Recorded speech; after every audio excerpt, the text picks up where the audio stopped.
शिक्षा के लिए बच्चे बाहर जाते हैं, हिसार पढ़ते हैं, बरवाला पढ़ते हैं। हमारे गांव में सिर्फ एक ही बस आती है, सुबह 6 बजे करीब, 6:15 बजे का उसका टाइम है। दिन में शायद कोई बस नहीं आती। और लड़कियों को बाहर पढ़ने के लिए जाने के लिए काफ़ी दिक्कत होती है। मेरा प्रयास यही रहेगा कि 4-5 बसों के फेरे यहाँ से हों, आने के लिए भी और जाने थे। उन्होंने भी, बल्कि पहले मेरा नाम सरपंच साहब ही कहते हैं मेरे को, आधा गांव तो अब भी सरपंच साहब। उकलाना ब्लॉक में अगर राजनीतिक चर्चा कहीं पर होती है, किसी गांव का नाम अगर लिया जाता है तो हमेशा प्रभु वाला गांव का नाम चर्चाओं में रहा है। चाहे वो चौधरी दलबीर सिंह की बात हो, नेकीराम जी की बात हो या कुमारी शैलजा की बात हो, इसके अलावा भी काफ़ी चेहरे ऐसे रहे हैं जो कि बड़े लेवल की राजनीति हमेशा करते रहे हैं। अभी ग्राम पंचायत के जो चुनाव होने हैं उनको लेकर के भी हर कोई साथी चाहता है कि मैं भी गांव का विकास करवा पाऊं। इस समय मेरे साथ राजवीर जी है और इन्होंने भी सरपंच पद के लिए अपनी दावेदारी जता दी है। क्या कुछ इनके मुद्दे रहने वाले हैं, क्यों इनको ऐसा लगा कि मैं भी चुनाव मैदान में आऊं, इन सब बातों के लिए इन्हीं से बातचीत कर लेते। जी नमस्कार। धन्यवाद। नमस्कार जी। अच्छा, देखिए जिस प्रकार से देखा जा रहा है, लगातार हर कोई चाह रहा है कि मैं भी चुनाव मैदान में आकर के गांव का विकास करवा पाऊं। आपने ऐसा क्या सोचा कि मैं भी गांव में अपने विकास कार्य करवाऊं, और किस प्रकार से आपके ये मन में आया कि मैं चुनाव लड़ूंगा? देखो, काफ़ी समय से पंचायतें बन रही हैं और एक जो मेन समस्या है गांव की, वो एक तो हमारे गांव का बड़ा जोहड़ है और उसके साथ लगती एक और छोटा जोहड़ है। उसकी खुदाई काफ़ी सालों से नहीं हुई है। कम से कम मेरी उम्र 52 साल हो चुकी है और बच्चा मतलब 8-10 साल से तो मतलब जानकार हो ही जाता है, उसको पहचान हो जाती है कि किस प्रकार की समस्याएं जो हो वो गांव के बारे में पता चल ही जाता है, गलियों का, सड़कों का, जोहड़ का। तब से आज तक उस जोड़ की खुदाई नहीं हुई और गांव का पानी है ना, सभी उस छोटे जोड़ में जाता है। अगर एक अच्छी तकड़ी बारिश हो जाए ना एक बार, वो एक बार में इतना लबालब हो जाता है, गांव पानी उसका जोड़ का गांव के अंदर घुस जाता है। और काफ़ी पंचायतें पहले बन चुकी हैं, उसकी तरफ किसी ने कोई ध्यान नहीं दिया। अच्छा, इसके अलावा भी क्या कोई और मुद्दे हैं जिनको लेकर के आप चुनाव मैदान में आए हैं? एक तो जो पीने का पानी है, वो लगभग हमारे गांव में पीने का पानी खारा पानी है। बिल्कुल। और एक ही नलका है जो वो भी वाटर वर्क्स के अंदर लगा हुआ है। सभी गांव उसी पर निर्भर हैं और जो नहर का पानी आता है वो भी पर्याप्त मात्रा में नहीं है, कम आ रहा है। हाँ, नहीं, ठीक आ भी ठीक रहा है, कम भी नहीं है, ज़्यादा भी नहीं है। तो एक खारा ट्यूबवेल लगा हुआ है, उससे गांव के लोगों को काफ़ी खारिश भी हो चुकी है और पानी खारा ही आता है लगभग। अच्छा, इसके अलावा जैसे देखा जाता है कि कुछ गांव के जो खेत नज़दीक लगते खेत होते हैं, ढाणियाँ होती है, उनमें भी इस प्रकार की समस्याएं होती है, तो उनमें किस प्रकार से आप अपना प्रयास करवाओगे? ढाणियों में जैसे रोड बने हुए हैं, ये लगा लो शमशान भूमि से नया गांव तक कच्चा रास्ता है, हमारे शमशान भूमि से आगे जो हमारे गांव की खेतों में ढाणियों में जाता है, और आगे मतलब नया गांव बूढ़ा खेड़े से नया गांव तक सड़क बनी हुई है। मेरा प्रयास यही रहेगा कि ये चौड़ा रोड बनवाएं हम। देखिए जिस प्रकार से और जो जितने प्रत्याशी आते हैं वो इस प्रकार से वायदे करते हैं कि मैं चुनाव के अंदर नशा नहीं चलने दूंगा, या फिर नशे पर मैं रोक लगाऊंगा, शिक्षा को लेकर के बातचीत करते हैं, या फिर इसके अलावा भी विकास कार्यों को लेकर के बातचीत करते हैं। आप किस प्रकार से मैदान में डटे रहेंगे, किस प्रकार के वायदे जो है वो आप करोगे? देखो, वायदे मैं नहीं करता, मेरा प्रयास रहेगा कि गांव का हर तरफ से विकास करें।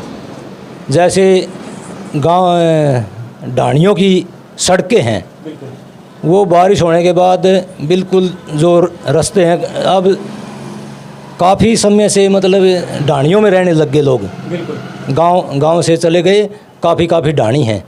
4-5 रास्ते पड़ते हैं, मैं उनको पक्का करवाने की कोशिश करूँगा, भरपूर प्रयास करूँगा। अगर ग्राम पंचायत का पैसा कम है तो मैं मंत्री से, केंद्र से जो भी मेरा प्रयास होगा पैसा लाने की कोशिश करूँगा और इनको रोडों को पक्का करवाऊँगा।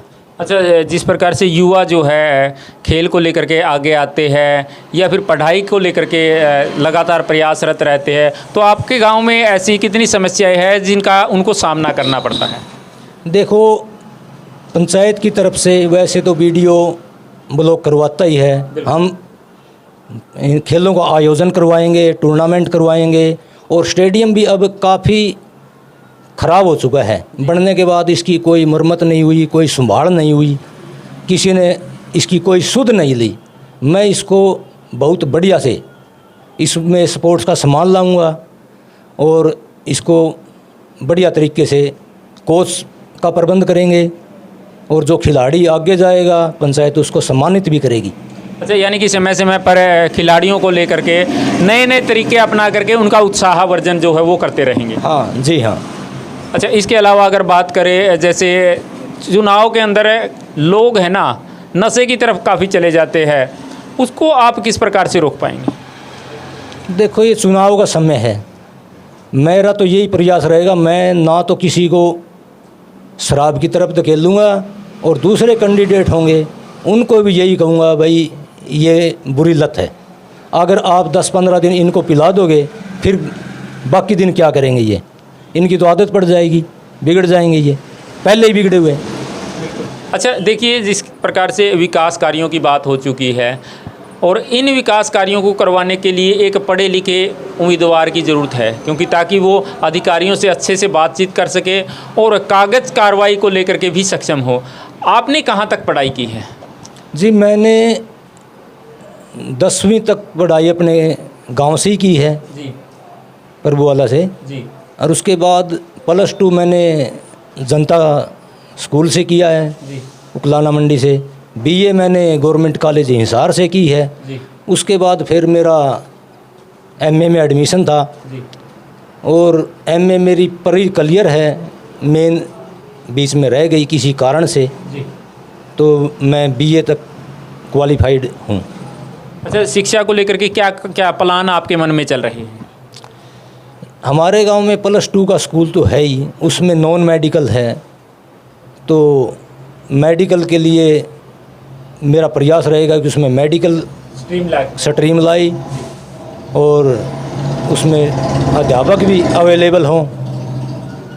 ऐसा ना हो कि स्ट्रीम आ जाए और टीचर हो ही ना, फिर वो गवर्नमेंट उसको बंद भी कर देती है। जी। और जितने भी हमारे युवा साथी हैं सभी से यही अपील है कि अपना फोकस पढ़ाई के ऊपर ही लगाएं, अन्य नशे की तरफ मत जाएं। हमारे गांव में वैसे छोटा CHC सेंटर तो है ही और पशु अस्पताल भी है, वो बिल्कुल बदतर है, उसमें सफाई नाम की कोई चीज़ नहीं है, दीवार उसकी टूटी हुई है, गंदगी उसमें मतलब बेशुमार है। उसको बिल्कुल बढ़िया तरीके से ठीक करवाएंगे और उसके आसपास जितने भी गंदगी फैली हुई है सबको हटाएंगे। जैसे शिक्षा के लिए बच्चे बाहर जाते हैं, हिसार पढ़ते हैं, बरवाला पढ़ते हैं, हमारे गांव में सिर्फ एक ही बस आती है, सुबह 6 बजे करीब 6:15 बजे का उसका टाइम है, दिन में शायद कोई बस नहीं आती। और लड़कियों को बाहर पढ़ने के लिए जाने के लिए काफ़ी दिक्कत होती है। मेरा प्रयास यही रहेगा कि 4-5 बसों के फेरे यहाँ से हों, आने के लिए भी और जाने के लिए भी। पहले जब हम पढ़ते थे ना गवर्नमेंट कॉलेज हिसार में, यहाँ कोई एक बस भी नहीं आती थी, एक बस आती थी वो भी हटा दी और हमने संगठन बना के उस समय भी हमने 4 बस लगवा दी थी। और पता है जो मेरे साथ पढ़ते थे, उन्होंने भी, बल्कि पहले मेरा नाम सरपंच साहब ही कहते हैं मेरे को आधा गांव तो अब भी सरपंच साहब ही कहते हैं। अच्छा, सरपंच बनने से पहले ही आपको सरपंच साहब का नाम दे दिया गया है? हाँ, पहले से ही काफ़ी समय से, जब मैं पढ़ता था ना 1994 में मैंने बीए किया, उससे उस समय से ही मेरे को सरपंच साहब कहते हैं। अच्छा, उस समय से आपको सरपंच साहब का नाम दे दिया गया, लेकिन इतना समय बीत जाने के बाद में अब आपके मन में ये कैसे आया कि मैं अब चुनाव लड़ूं? मैंने तो बोल दिया भाई असलियत में बनाओ तो जानूं, जी। वैसे कहने से क्या होता है। कहते हैं भाई तू तो यार अब भी सरपंच ही है।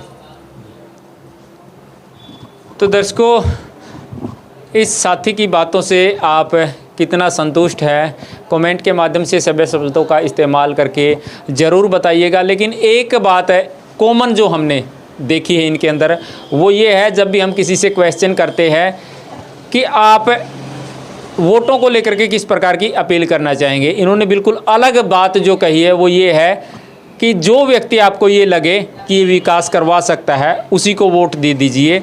ये अगर आपको काबिलियत मेरे अंदर दिखाई देती है तो मुझे दे दीजिए, और मेरे अलावा भी अगर इस प्रकार की काबिलियत किसी के अंदर है तो उसे वोट दे दीजिए। लगातार इसी प्रकार से जुड़े रहिएगा, हम चुनावी अपडेट लेकर के आपके बीच में आते रहेंगे अपने सहयोगी के साथ। मैं आपका साथी नरेश कुमार।